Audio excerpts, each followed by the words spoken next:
We are all breast cancer survivors, and we have got together today to help you on your journey. because soon, before you know it, you will be a survivor too.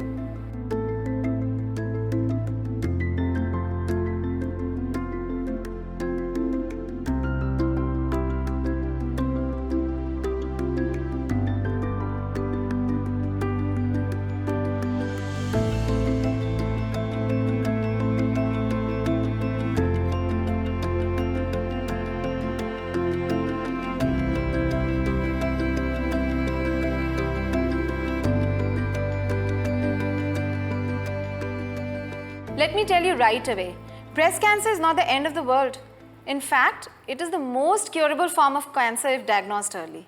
Yeah, look at us, we are all alive and healthy. I was diagnosed in 2010 and my treatment got over by 2011. For me, diagnosis was in June 2012, and by December the same year, my treatment was done and over with. I was diagnosed in 1997 and my treatment was over in 1998. Ever since, I've been cancer-free for the past 20 years now. I was diagnosed twice, in 2014 and 2016, and here I am. I've beaten it both times. That's the right word. We all beat the disease. We declared war on cancer.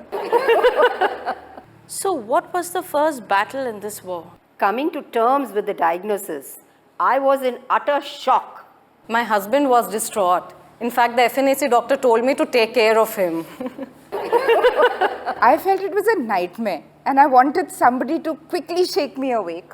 Exactly. And then we had to pull our strength together to come out of this darkness. I discovered an inner strength I never knew I had before. Very true. Where did all this willpower and determination come from? And the next hurdle was surgery. I got admitted the night before the surgery, and I remember my husband got into my hospital bed and we watched How I Met Your Mother. It felt so romantic. Surprisingly, I wasn't anxious about the surgery at all. I just wanted to get this cancer out of my body as soon as possible. The other thing was I had this unshakable faith in my doctor, and I really trusted her to do what was best for me. Well, I discussed it with my husband and he said all he wanted was that I should be alive and healthy. He didn't mind my losing both my breasts, but yes, there was a sense of loss on having lost that breast. But over a period of time, I've got used to it now. I was recommended a mastectomy too, and I did go in for a reconstruction. For me, partial reconstruction was done during the time of mastectomy, and they did a full reconstruction after around 3 years. Well, I underwent a mastectomy too, lost a breast, but can anyone make that out today? Nope. The magic of reconstruction. Oh, I swear by a silicone prosthesis. I've been wearing it ever since, and in fact wear it even today. I also wore a prosthesis till the time I got reconstruction done. In fact, once after my treatment, I was in a yoga class, and as I bent forward, the prosthesis popped out. Thankfully, I was wearing a tight-fitting t-shirt and it got stuck in the neck. I went to the changing room and I laughed my head off. I was very worried about the pain after my surgery. But the strong painkillers they gave me, I actually woke up with very less pain and with some discomfort. I actually went back to work very soon after surgery. Doctors actually warned me about arm edema. I did have some swelling in my arm, but with the exercises that the physiotherapist told me, I was fine. I had no edema at all, and this is because the nurse who was looking after me had started me on exercises from day one. And one of the most important things she said was to move the arm, from the shoulders and not just do the elbow exercises. The second one that she taught was about standing next to the wall and trying to climb it up with my hands, take the support of the wall and go as high as I could. And of course, the third one that she said was to try and fasten your bra, yourself rather than being dependent on anyone. That would be a good exercise. I was more apprehensive about the chemotherapy than the surgery. I'd heard so much and read so much about the side effects of chemotherapy. I was just not sure how I'm going to handle all that. Me too. But I managed well, thanks to the doctors and the nurses who took care of me. First, they put in the chemo port, which is a great idea. It ensures that there's no inflammation of the vein. Initially, when they put the chemo pot in, there was a little bit of pain and swelling, and the doctor did tell me to keep the area clean. But within a few days, that disappeared, and I was able to go about my daily activities, and I soon forgot it was there. Yeah, the doctor said chemo port only needs flushing once every month and it can stay in place safely for a long time. In fact, during my second bout, I requested my surgeon to put in the chemo pot during the lumpectomy itself so that it just heals better, and it just required normal care and routine hygiene. I remember before my chemo started, the doctors explained the medicine to me. They told me that it would kill it is essentially to kill the cancer cells, but it would also kill the healthy cells, which is the side effect of chemo. I was relieved when I was told that chemo is only a daycare procedure and there's no overnight stay required, just a few hours at the hospital. So how would you describe those days of chemo? Well, there are some very bad days, some bad days, some good days. And some very good days. I did get nausea on the day of chemo and the day after, but they gave steroids before and after that lessened the intensity, and I could manage well. I experienced a lot of chemo-related side effects like hair loss, nausea, appetite loss, and other changes. But they gave me a lot of medicines that counteracted those effects, and I was so happy I didn't throw up even once during chemo. Well, good for you. My doctors and nurses did help me get through all this pain. It wasn't a pleasant experience, but it wasn't as bad as I feared it would be.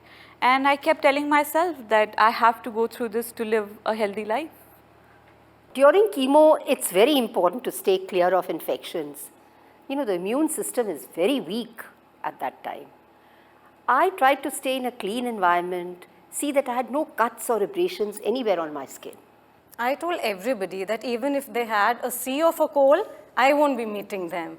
I and everybody around me made sure that we washed our hands frequently. I completely avoided using public washrooms or anybody else's bathroom. I avoided going to crowded places to avoid getting infections from other people. That's right. But you know, after the first 2 days, I made sure that I was not in bed. I went out, met with friends and family, did some home decorations, did my household chores, even had some office meetings whenever I was feeling good. In fact, throughout the chemotherapy, I made sure that I continued with my fitness exercises. Yeah, me too. I mean, I didn't really push myself much, but I made an effort to go to work, and that helped me feel much better. It's just that I avoided eating out a lot. So I'm sure all of us ate fresh home cooked food, but since doctors tell us we must eat really nutritious food, and a lot of us also, lost our sense of taste, so certain things tasted really unpleasant. I'm a big foodie and I'm a keen cook as well. So I used to just keep tweaking recipes, adding things, subtracting things in order to make sure that the food I ate was high in protein, high in iron, and yet tasted good. Yeah, my taste buds were affected too. So I made sure that I added lemon juice and black pepper in whatever I ate. In fact, I even made golgappas and chaat at home to spice things up a little bit. So I avoided uncooked food, salads, and red meat. And I made it a point to try and eat a balanced diet. So I ate a mix of vegetables, juices, chicken, fish, and egg. And on the days I wasn't feeling very well, I'd just have nimbu pani, light soups, and vegetables. So my stomach really burned from inside. I used to feel really hot. I used to love having orange bars and citrus food and chilled cold watermelon. I used to enjoy having home cooked noodles. And on the days when I did not like to eat anything, I would just have some soups to keep my nutrition going. I swore by coconut water, had nibu pani and light soups. But it's very important to have that wholesome meal which was cooked, but I made sure I put in less chilies. You know, like you just said, that the stomach is really on fire. It's very important to have a nutritious diet during the chemo days. So by trial and error, I figured out that certain things tasted better than others. Lemon juice, yogurt-based dishes, tomato-based dishes, all tasted nicer. Garam masala was one thing that I generally avoided because again, your stomach is really heating up, your body heats up, and garam masala just adds to that fire in your stomach.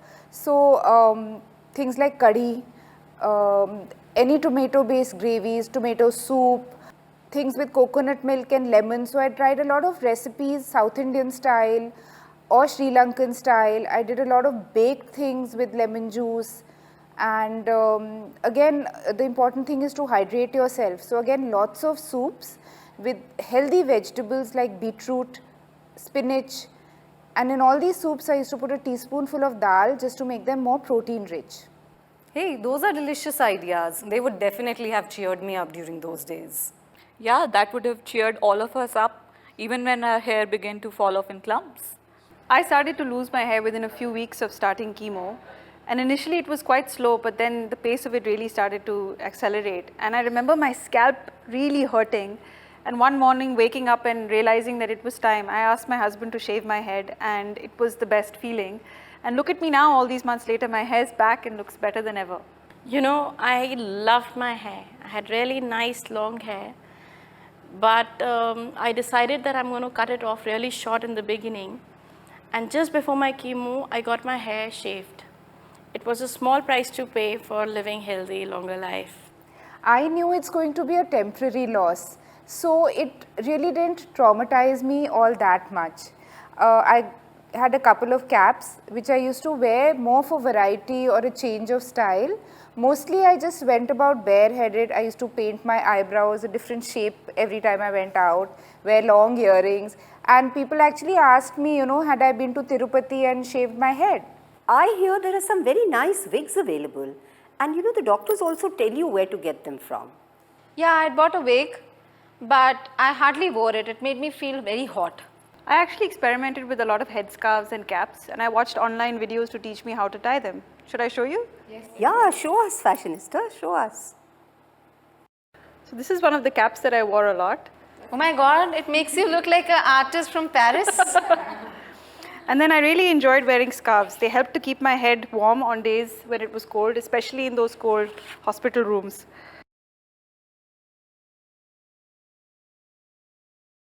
Oh, so good. And so simple to do.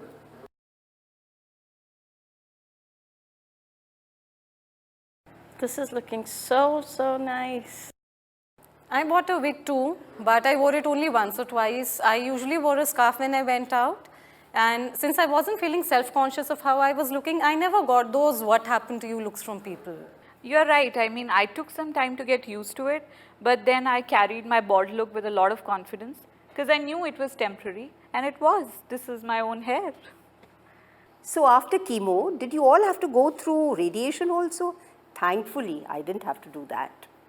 Well, I thought radiation was the easy part. So I had to go to the hospital 5 times a week for 5 weeks.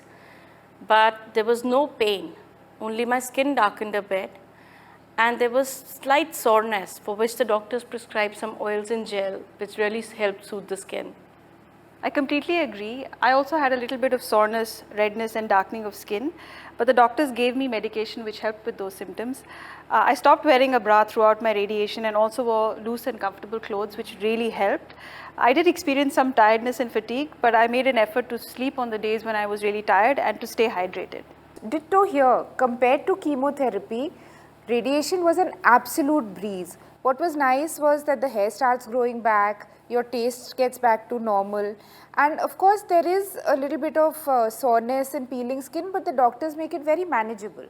You realize how breast cancer treatment can affect the body image? No breasts, small breasts, no hair, dark skin, but you learn to take it all in your stride, and it's of no consequence thereafter once you are healthy and you are staying alive. Oh, absolutely. I didn't become a complete slob. I really like to wear nice clothes and makeup. My only goal was to get well again. Yes, that was my sole focus. In fact, I kept telling myself that this is just a trek where I have to climb a mountain, and on the other side I'll find beautiful meadows. And you know what? I did. I think like many of us, I had good days and bad days. There were days when I was very sad, when I was very anxious, I was very scared. But there were also days when I was very determined, I was very happy, and I was so sure that I was going to come out at the end of this much better for it. And what really worked for me is taking it one day at a time and just being determined to complete chemo, to complete radiation. And as my father said, to just press on regardless. For me, I had no choice. I said I had to live I had to live healthy and I had to live my life to the fullest. Not just for me, but for my family and for my children. I got my strength, I got my determination from within me that I have to fight it, I have to come out of it as a winner. Yeah, and I also got all my strength and a lot of it from my family and my friends. I think they completely swamped with me with a lot of love and pampering. And hats off to my husband. He didn't make me feel like a patient for even a single day. I absolutely agree with you. For me, my friends and family were my pillars of strength. And in addition, I was also practicing Nichiren Buddhism. So my fellow practitioners made sure that they were there all the time, making me feel upbeat and mentally able to face all challenges. Being diagnosed with cancer was hard enough in itself, but breaking the news to my kids was the scary part. Me telling them about the disease and everything, they took it with so much of maturity, and a smile on their faces made me feel that I could do it. Yes, there's no point in hiding the truth even from kids. My son was around 3 years old when my treatment was going on, but he was so thoughtful and mature. Oh, my husband was a pillar of strength. Even when it came to, intimacy and sex life, he was very comfortable with it. It was only me who felt a little inhibited because now I had a different body. You're so right. I think I was more apprehensive than my husband about intimacy, but he soon assured me that nothing had changed in our relationship and that I was as beautiful and attractive as I had been before cancer. My husband said he still found me sexy. He didn't even want me to go in for a reconstruction since it involved 2 more surgeries. He just wanted me to stay away from any risks, but I'm really happy that I got reconstruction done. So if you're diagnosed with breast cancer, remember, cancer is a word, not a sentence. And when you choose hope, everything is possible. You have to dedicate just 1 year of your life to getting better. And keep reminding yourself, this too shall pass. You will get better and regain your health completely. Don't even doubt it for a moment. Cancer or cancer. Once the treatment is over, this word should be out of your life.